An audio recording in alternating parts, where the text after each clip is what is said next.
በዓለም ዙሪያ የሚገኙ በርካታ ሀገራት ስላላቸው የሚሊተሪ ኃይል በማውራት መኩራራት የሚወዱ ቢሆንም ሁሉም ሀገር ጠንካራ የሆነ የመከላከያ ኃይል አለው ማለት ግን አይደለም። ለዚህም ምክንያቱ አንዳንድ ሀገራት በቂ በጀት ስለሌላቸው ሲሆን፣ አንዳንዶቹ ደግሞ በእናት ሀገራቸው ላይ ምንም አይነት የሚሊተሪ ኃይል እንዲኖር ባለመፈለጋቸው እንደሆነ ይነገራል። ምንም እንኳን በሀገራት ላይ የሚሊተሪ ኃይል አለመኖር የሚያመጣው መዘዝ አነጋጋሪ እንደሆነ ቢታወቅም እኛም የትኞቹ ሀገራት ደካማ የሚሊተሪ ኃይል እንዳላቸው በዛሬ ቆይታችን እናስቃኛችኋለን። በቅድሚያ ግን ለቤቱ አዲስ ከሆናችሁ ቻናሉን ሰብስክራይብ በማድረግና የደወል ምልክቱን በመጫን በየቀኑ የምንጭናቸውን አስገራሚና አዝናኝ ቪዲዮዎች መመልከት ትችላላችሁ። አብራችሁን ቆዩ። አንደኛ፣ ሰሜን ማስዶኒያ። የሪፐብሊክ ሰሜን ማስዶኒያ በመባል የምትታወቀው ይህች በየብስ የተከበበች ትንሽዬ ስፋት ያላት ሀገር በባልካን ፔኒንሱላ ላይ ትገኛለች። የዩናይትድ ስቴትስ ኦፍ አሜሪካን የመሬት ስፋት ለመሸፈን ከ380 ጊዜ በላይ በተደጋጋሚ መቀመጥ የሚኖርባት ይህች ሀገር በውስጧ ከ2 ሚሊዮን በላይ ሕዝብ እንዳላት ይነገራል። ከዚህ በመነሳት የአሜሪካ የመከላከያ በጀት ከዚች ሀገር በጀት ትንሽ ከፍ ያለ መሆኑ ያስገርማል። ትንሽ ከፍ ያለ ስላችሁ ታዲያ የማስዶኒያ የሚሊተሪ በጀት በ7000 እጥፍ የሚበልጥ መሆኑን ታወቅልኝ። አገሪቱ ለሚሊተሪ ኃይል የምታወጣው 108 ሚሊዮን ዶላር የአገሪቱን ዓመታዊ ጂዲፒ 0.85% ብቻ ነው የሚሸፍነው። የአውሮፓን 1.3% እና የአሜሪካን 3.4% እንደማለት ነው። በተለይ ማስዶኒያ ቀደም ሲል ከአጎራባቹ አልባንያ ጋር የነበራትን የጦርነት ታሪክ ስንመለከት ታዲያ የማስዶኒያ ሚሊተሪ በጀት በጣም አነስተኛ ሆኖ እናገኘዋለን። ይሁን እንጂ አነስተኛ የሆነ የበጀት መጠን የሪፐብሊክ ሰሜን ማስዶኒያ የጦር ኃይል መጠነኛ የሆነ የምድር ኃይልና የአየር ኃይልን ማስተዳደር ይችላል። አገሪቱ በባህር የተከበበች ባለመሆኗ የባህር ኃይል የሌላት ሲሆን የጦር ኃይሏ ግን 14 መጓጓዣዎችና 4 ሄሊኮፕተሮች አሉት። የመከላከያ ኃይሉ 13000 የጦር አባላት ሲኖሩት ከነሱም ውስጥ 5000 ያክሉ ተጠባባቂ መሆናቸው ሰሜን ማስዶኒያ በቅርቡ ዓለማችን በጦር ኃይል የመናወጥ ዕድል ያላት አይመስልም። የመከላከያ ኃይሉ 13000 የጦር አባላት ያሉት ሲሆን ከነሱ ውስጥም 5000 ያክሎቹ ደግሞ ተጠባባቂዎች ናቸው። ሰሜን ማስዶኒያ በቅርቡ ዓለማችንን በጦር ኃይል የመናወጥ ዕድል ያላት አይመስልም። ምንም ቢሆን ጦርነት ሲነሳ ኃይል የሚለካው በጦረኛ ብዛት ነው። የማስዶኒያ ሕዝቦች የመከላከያ በጀታቸውን በመቀነስ ሳንታ ክላውስ የተባለውን የገና አባት የሚሊተሪ ሄሊኮፕተራቸውን በመጠቀም በየዓመቱ ወደ ስካፒዮ ዓለም አቀፍ አየር ማረፊያ እንዲበር ያደርጉታል። ሳንታ መምጣቱን ለማወቅ ማድረግ የሚጠበቅበት የሮኬት ላውንቸር መተኮስ ሲሆን በዚህም ማስዶኒያ ጠላትን በማሸበር ብቻ 1000 የሚሊተሪ ጥንካሬ የሚያሳይ ነጥብ ታስቆጥራለች እንደማለት ነው። ሁለተኛ፣ ቦስኒያ ሄርዞጎቪና። እንቁ ካልተፈተነ አይጠነክርም ቢባልም ይህ አባባል ግን ለዚህች ሀገር የጦር ኃይሎች አይሰራም። ይህቺ በአውሮፓ በደቡብ ምስራቅ ክፍል የምትገኘው ሀገር የጦር ኃይሏን ያቋቋመችው በ1992 በተካሄደው የቦስኒያ ጦርነት ወቅት እንደነበር ይነገራል። የመከላከያ ኃይሉ በአጭር ጊዜ መቋቋም ስለነበረበትና የመሳሪያዎች አቅርቦት እጥረት በመኖሩ የተመሰረተው የጦር ኃይል በወቅቱ የወንጀል ቡድኖችን ጨምሮ መሳተፍ የሚችሉ ተራ ሰዎችን ያካትት ነበር። ይህ የሚሊተሪ ኃይል በ2000 በድጋሚ የተቋቋመ ቢሆንም ብዙ ማሻሻያዎች ግን አልተደረገበትም። ቦስኒያ ሄርዞጎቪና 19.3 ኪሎ ሜትር የሚለካ አነስተኛ የሆነ የባህር ዳርቻ ያላት ቢሆንም አገሪቱ ምንም አይነት የባህር ኃይልም ሆነ መሳሪያዎች በቦታ የላትም። የአየር ኃይላቸውም 19 ሄሊኮፕተሮች ብቻ ያሉት መሆኑ የሚታመን ሲሆን አንዳቸውም ለመከላከያ ኃይል ታስበው የተሰሩ እንዳልሆኑ ሪፖርቶች ያመላክታሉ። የዚህች ሀገር ጦር ኃይል ሻል ያለ ጥንካሬው የምድር ኃይሉ ሲሆን እሱም 10500 መደበኛ አባላት አሉ። የአገሪቱ የሚሊተሪ ኃይል አወቃቀርም እስከ 6000 ድረስ ብዛት ያላቸው ተጠባባቂ ወታደሮች እንዲኖሩት ቢፈቅድም በእውነታው ዓለም ግን እነዚህ ተጠባባቂዎች አወቃቀሩ ላይ የሉትም።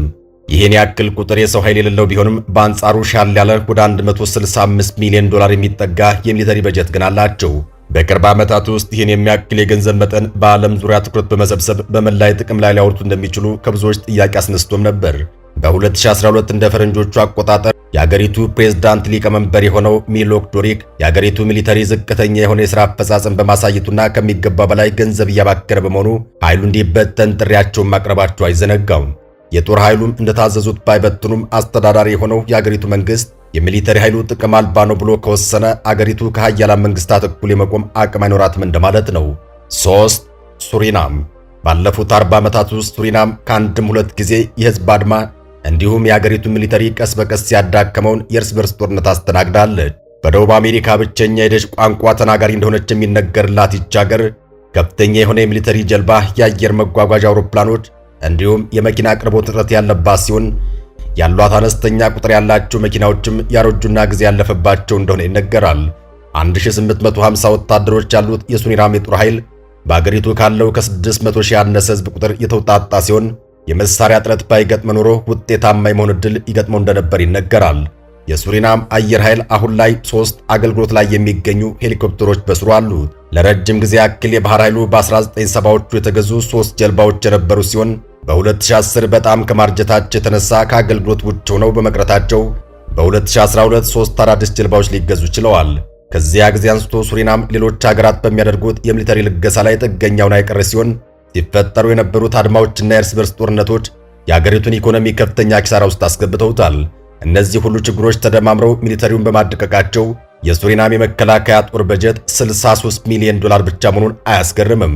የገንዘብ መጠን አንድ F-35 የተባለ 94 ሚሊዮን ዶላር የሚያወጣ የጦር ጀት ለመግዛት እንኳን በቂ አይደለም ነው የሚባለው።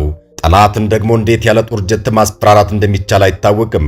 ምናልባት ለጊዜው በካርቶን የተሰራ ጀት መጠቀም ይሻል ይሆናል። አራተኛ ሶማሊያ። በ1991 ከተደረገው የመንግስት ግልበጣ አንስቶ በአፍሪካ በስከ ምስራቅ በኩል የምትገኘው ሶማሊያ በእርስ በርስ ጦርነት ስትታመስ ቆይታለች። እንደምትገምቱት የሚሊተሪ ኃይል ማቋቋም በዚህ ምክንያት ከበድ እንዲል አድርጎታል። 20 ሺህ መደበኛ ወታደሮች ያሉት የሚሊተሪ ኃይል ያላት ሶማሊያ ካላት 15 ሚሊዮን የህዝብ ቁጥር አንጻር የጦር ኃይሏ ብዙም የሚባል አይደለም። በርካታ የሆነው የህዝብ ቁጥር ከሀገሪቱ ሚሊተሪ ኃይል ውጭ የሆነ የጦር ኃይል አባል መሆናቸውን ያሳያል። የእርስ በርስ ጦርነቱ ወደ 100 የሚጠጉ የጦር መኪናዎችን፣ 10 ታንኮች የአገሪቱን ድንበር ከመጠበቅ ይልቅ በአገሪቱ የተለያዩ ክፍሎች በመዘዋወር የእርስ በርስ ጦርነቱን በማብረድ ይበክናሉ። የድርጊት ታዲያ ሶማሊያን በሌሎች ሀገራት የመወረር ዕድሏን ሰፊ እንዲሆን አድርጎታል። በአፍሪካ ካሉ መሬቶች በጣም ረጅም የሆነ የባህር ዳርቻ ቢኖራትም የእርስ በርስ ጦርነቱ የአገሪቱ ተቋማት ላይ ባደረሰው ከፍተኛ የሆነ ውድመት እስከ 2012 ድረስ የባህር ኃይል አልተቋቋመም ነበር። በዚህ ዓመትም የተባበሩት አረብ ኤሚሬትስ ለሶማሊያ የባህር ኃይል የእርዳታ ፈንድ ልካ ነበር። ከውጭ ሀገራት የሚደረጉ የእርዳታ ፈንድ ተጨምሮበትም ቢሆን የሶማሊያ የመከላከያ ጦር በጀት 62.2 ቢሊዮን ዶላር ብቻ ነው። ለማነጻጸር ያክል የአሜሪካ የጦር በጀት 750 ቢሊዮን ዶላር ሲሆን የሶማሊያን በጀት 12000 እጥፍ እንደማለት ነው። አምስተኛ ቡታን። በሰሜን ምስራቅ ኤስያ የምትገኘውና የቡታን ኪንግደም በመባል የምትታወቀው ይህች ሀገር በመጠኑ አነስተኛ ሀገር ከባህል አንጻር ሁሉም እኩል የሚከበሩበትና የሚስቡ ቢሆኑም ከሚሊተሪ ኃይሏ ይልቅ ባሏት መነኩሴዎችና ገዳማት ይበልጥ ትታወቃለች። 38394 ኪሎ ሜትር ስኩዌር የቆዳ ስፋት ያላት ሲሆን የአሜሪካ ግዛት ከሆነችውና 32133 ኪሎ ሜትር ስኩዌር ስፋት ካላት ሜሪላንድ ትንሽ ብቻ የምትበልጥ ሲሆን 7000 የሚሆኑ መደበኛ ወታደሮች እንዳሏት ይነገራል። የባህር መሬት ስለሌላት የባህር ኃይል ማቋቋም አስፈላጊ ሲሆን ምንም አይነት ታንክ እንደሌላት ነው የሚነገረው። ሰላም ለማስፈን የሚያገለግሉ 27 የጦር መኪናዎች፣ 2 ሄሊኮፕተሮች ግን አሏት። ቡታን ለመጀመሪያ ጊዜ በ2010 ጦርነት የገጠመች ጊዜ እነዚህ መሳሪያዎች በሰፊው ጥቅም ላይ ውለው እንደነበር ይነገራል። አጎራባች ከሆኑና ክንድ ከተገነጠሉ አነስተኛ ቡድኖች በገጠመችበት ወቅት የጦር ኃይሏ 6000 ወታደሮች ብቻ የነበሩ ቢሆኑም በጦርነቱ ግን እንድታሸንፍ አስችሏታል።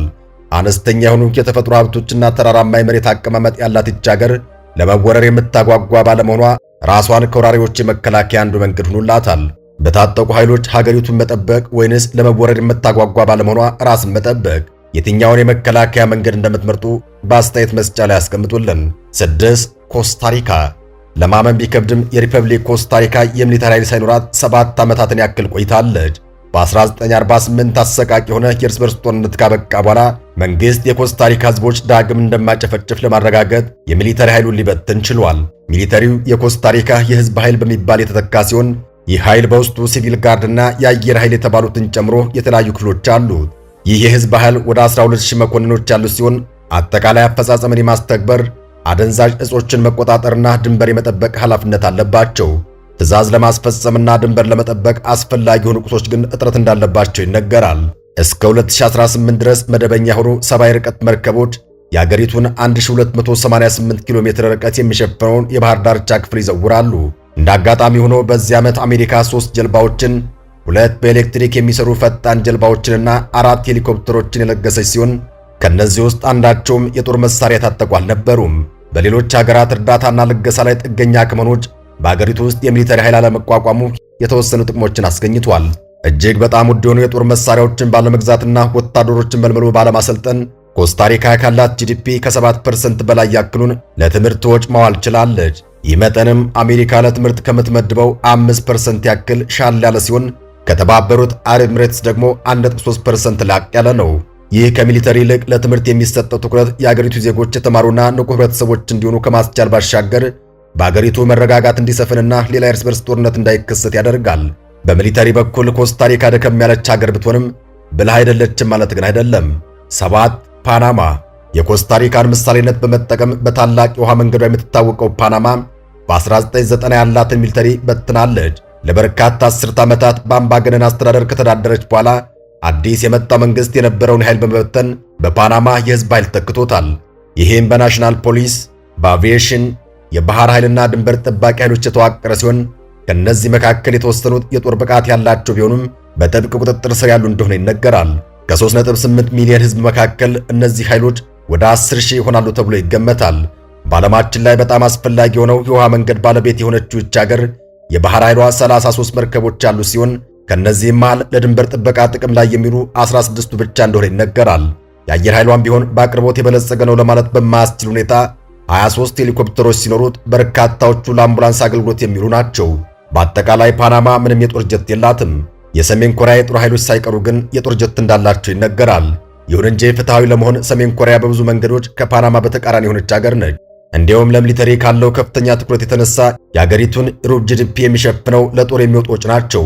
የፓናማ የባህር ዳርቻዎች ግን እንዲህ አይነት መልክ አላቸው። 8ኛ ሞሪሸስ በህንድ ውቅያኖስ ላይ የምትገኘው ደሴት ሀገር ሞሪሸስ የሚሊተሪ ኃይል ይኑራት ወይስ አይኑራት በሚለው ሳይሆን ባሏት ላይን የሚማርኩ የባህር ዳርቻዎችና አለቶች ነው። በሰብሳሃራን አፍሪካ አካባቢ ከሚገኙ ሀገራት የተሻለ የኢኮኖሚ አቅም ባለቤት ከመሆኗን ባሻገር 1.2 ሚሊዮን ህዝብ ያላት ይህች ደሴት ከጎረቤቶቿ ሊሰነዘሩ ከሚችሉ የመወረር አደጋዎች ነፃ የሆነች ስትሆን በ1968 ከታላቋ ብሪታንያ አስተዳደር ነፃ ከወጣች በኋላ ያላትን ግዛት ለማስፋት ሙከራ አድርጋ አታውቅም። በዚህም ምክንያት ሞሪሸስ መደበኛ ሆነ ተጠባባቂ የጦር ኃይል ለማቋቋም አስባ አታውቅም። ይሁን እንጂ 12500 የመኮንን አባላት ያሉት ከድንበር ጥበቃ እስከ አድማ ብተና ኃላፊነት ያለባቸው የፖሊስ ኃይል አላት። ደሴት እንደመሆኗ መጠን በጎረቤት ሀገራት ከመወረር ይልቅ በበርካታ ዓመታዊ ጎብኚዎች የመወረር ዕድሏ ከፍተኛ በመሆኑ የሞሪሸስ የመከላከያ በጀቷ $22 ሚሊዮን ብቻ ነው። ይህም የጂዲፒዋን 0.1% እንደማለት ነው። ሞሪሸስ የፖሊስ ኃይሉ አነስተኛ የሆነ 1400 የወታደሮች ቁጥር ያለው ቢሆንም 6 የፖሊስ መጓጓዣ ሄሊኮፕተሮችና 3 የባህር ላይ መቆጣጠሪያ አውሮፕላኖች ለመግዛት ግን ችለዋል። የባህር ዳርቻ ጠባቂዎቻቸውና ለባህር ላይ የሚጠጋ ኃይላቸው 15 መቆጣጠሪያ ጀልባዎች ሲኖራቸው አብዛኞቹ ከአሜሪካ የተለገሱ እንደሆነ ይነገራል። ሀገሪቱ 4 የሮኬት ላውንቸሮች ያሏት ቢሆንም በቅርቡ ዓለምን ግን ትቆጣጠራለች ብለን እንዳንጨነቅ ታደርጋናለች። 9 አይስላንድ የሰሜን አትላንቲክ የጦር ቃል ኪዳን ድርጅት አባል ብትሆንም ከበርካታ አስርተ ዓመታት ጀምሮ ግን መደበኛም ሆነ ተጠባባቂ የጦር ኃይል ኖሯት አያውቅም። ይቺ በገንዘብ የበለጸገች ፓሲፊስት ሀገር ለኔቶ የገንዘብና የሰው ኃይል ድጋፍ የምታቀርብ ሲሆን በአገሯ መሬት ግን ምንም አይነት የወታደሮች ትርኢት ሲደረግ አትመለከቱም። ለምታደርገው እርዳታ አጸፋም የኔቶ አባል ሀገራት ለአይስላንድ ተዘዋዋሪ የሆነ የወታደር ቡድን የሚልክ ሲሆን በአይስላንድ ድንበር ዙሪያ ሲዘዋወሩ ልታያቸው የምትችሉት መሳሪያ የታጠቁ ኃይሎች እንግዳ መሆናቸውን ልብ ማለት ያስፈልጋል። ይህም ማለት ሀገሪቱ ከ25.8 ቢሊዮን ዶላር ጂዲፒው 0.07 ያክሉን ብቻ ለሚሊተሪ በጀት ታውላለች እንደማለት ነው። ይህ አነስተኛ መጠን የሆነ የበጀት ድምር በዋነኝነት 120 አባላት የባህር ጠረፍ ጠባቂዎች ብቻ ያሉት የባህር ኃይል ለመደገፍ የሚውሉ ይሆናል። ይሁን እንጂ የአይስላንድ ከፍተኛ የኢኮኖሚ ዋልታ የሆነው የአሳ ማጥመድን ጨምሮ የአገሪቱን የባህር ላይ ንብረቶች በመጠበቅ ከፍተኛ አስተዋጽኦ ያበረክታሉ። ከ1950ዎቹ እስከ 70ዎቹ እነዚህ ሰላማዊ የአይስላንድ ነዋሪዎች ከታላቋ ብሪታንያ የአሳ ማጥመጃ ይዞታነት ባለቤት ላይ መሰረቱን ያደረገ ተከታታይ የኮር ጦርነት ሲገጥሙ ቆይተዋል። የኮር ጦርነት ስልት ታዲያ እስከ ሞት ድረስ በአሳ የተነሳ የተደረገ ጸብ አይደለም። አይስላንድ በዲፕሎማቲክ መንገድ በስምምነት ከብሪታንያ ጋር ጦርነቱን ያቆመች ሲሆን ጦርነቱ ቀጣይነት ኖሮት ቢሆን የአይስላንድ ባህር አሳሽ ኃይል ወደ ባህር ተበትኖ አብቅቶለት ነበር እንደማለት ነው። 10 ላክሰምበርግ ሙሉ በሙሉ በየብስ የተከበበችው አነስተኛ ሀገር ላክሰምበርግ ጣሊያንና ጀርመን ጋር ባሏት ወሰኖች የድንጋይ ድንበር ዘርግታ ትገኛለች። ዜጎቿን ዝቅተኛ የግብር መጠን በማስከፈል የምትታወቀው ይህች ሀገር ራሷን በግብር ከሚነሱ ግጭቶች በተጨማሪም ከሌሎች አይነት ግጭቶች ማዳን ችላለች። በጣም አነስተኛ ሀገር ከመሆኗን በተጨማሪ ካሏት 600,000 የህዝብ ብዛት ውስጥ ከ40% በላይ የውጭ ሀገር ዜጎች የሚሸፍኑ የጦር ኃይሎች እንዳሏት ይነገራል። በየብስ የተከበበች በመሆኗ የባህር ኃይል የሌላት ቢሆንም 2 በርካታ አገልግሎት ያሏቸው ሄሊኮፕተሮች ያሉት ጠንካራ የአየር ኃይል አላት። የአገሪቱ ሚሊተሪ ባለ የቁጥር መጠን መለካት ከመቻሉን በተጨማሪ 969 አባላት ብቻ ያሉት መሆኑ ያለውን ጥብቅነት ያሳያል። ይህንን ቁጥር በጥልቀት ስትመረምሩት ግን ሙሉ በሙሉ በወታደሮች ሳይሆን 167 የሚሆኑ ሲቪል አባላትን፣ 37 መኮንኖችና 54 ሙዚቀኞች እንደሚያካትት መረዳት ትችላላችሁ። በሚያስደንቅ ሁኔታ የአገሪቱን የጦር ኃይል ክንውን ከሚቆጣጠሩ ኃይሎች ይልቅ የሚከናወኑ አንዳንድ ስርዓቶችን ለማጀብ የሚያገለግሉ የሙዚቃ አባላት ቁጥር ይበልጣል። አይበለውና ፈረንሳዊ ጀርመን ሉክዘምበርግ ላይ ናቸውን ቢጥሉ የማርሽ ባንዱ ሙዚቃ ሲጫወት ፈርተው ይመለሳሉ ብለን ተስፋ እናደርጋለን። 11 ሞናኮ ለንጉሣዊ አገዛዙ ለቁማርተኞችና ለመኪና ውድድር ከምታወጣው ዓመታዊ በጀት በተጨማሪ ሞናኮ ለመከላከያ ኃይሏ ብዙ ገንዘብ አታወጣም። ካላት የሕዝብ ብዛት ውስጥ 32% የሚሆኑት ሚሊዮነሮች ከመሆናቸው በተጨማሪ በዓለማችን ሁለተኛዋ ትንሽ ሀገር ምንም አይነት ቋሚ የሚሊተሪ ኃይል የላትም። በሞናኮ የመከላከያ ኃይልን የሚጠይቁ ጉዳዮች አጎራባች በሆነችው በፈረንሳይ ጫንቃ ላይ የሚወድቅ ሲሆን ሞናኮ ያለ ፈረንሳይ ድጋፍ ሙሉ በሙሉ ምንም አይነት የመከላከያ ኃይል የላትም ግን ማለት አይደለም። ይህች ሉዓላዊት ሀገር ሁለት ትናንሽ የሚሊተሪ ክፍሎች ያሏት ሲሆን ካምፓኒ ዲ ካርባኜ ዱ ፕሪንስ የተባለ አንዱ የሚሊተሪ ክፍል ልዑሉንና የዳኝነት ክፍሉ አባላትን የመጠበቅ ኃላፊነት አለበት። ሌላኛው ዘ ኮር ዴ ሳፔር ፓምፓሬ የተባለው የሚሊተሪ ክፍል ሕዝቡን መጠበቅና የእሳት አደጋን መከላከል የሥራ ድርሻ ይይዛል። በአጠቃላይ 260 አባላት በጥምር ያሉት የሞናኮ የጦር ኃይል ከነዚህ ውስጥ 140 ያክሉ የተጠቀሱትን ተግባራት ሲያከናውኑ የተቀሩት 124 ያክሉ ብቻ ወታደሮች እንደሆኑ ይነገራል። በአብዛኛው ጊዜ የተለያዩ የአገሪቱን በዓላትና ሥነ ሥርዓቶች በማድመቅ ያገለግላል። እነዚህን ወታደሮች አንድ ሰው፣ አንድ ጠመንጃና አንድ አህያ ብቻ በመጠቀም ማውደም ቀላል ነው። ሞናኮ ካሏት ዝቅተኛ የጦር መሳሪያ በተጨማሪ የበለጠ የከፋ የሚያደርገው ወታደሮቹ የሚለብሱት እጅግ ወጣ ያለ ዩኒፎርም ነው። ይህ የደንብ ልብስ አይነት ሁሌም የከፋ ቢመስልም የቫቲካን ከተማ ጠባቂዎች ወይንም ድንበር ጠባቂ ሰልፈኞች ወጣ ያለ አለባበስ ስላላቸው የሞናኮ ጦረኞችም ከነዚህ ጋር የመመደብ ዕድል አላቸው። እንደዚህ አይነት የደንብ ልብስ ግን አንዲት ሀገር ሊኖራት ከሚገባው የመከላከያ አለባበስ ጋር መመደብ የማይገባ ነው። እነዚህ የተጠቀሱትን የመከላከያ ኃይሎች በመመልከት አንዲት ሀገር ሊኖራት የሚገባው የጦር ኃይል ምን ያክል ጠቃሚ መሆኑን እንደተረዳችሁ ተስፋ እናደርጋለን። ሐሳባችሁን በአስተያየት መስጫው ላይ ያስቀምጡልን። የዛሬውን እዚህ ላይ አበቃን። ሰላም።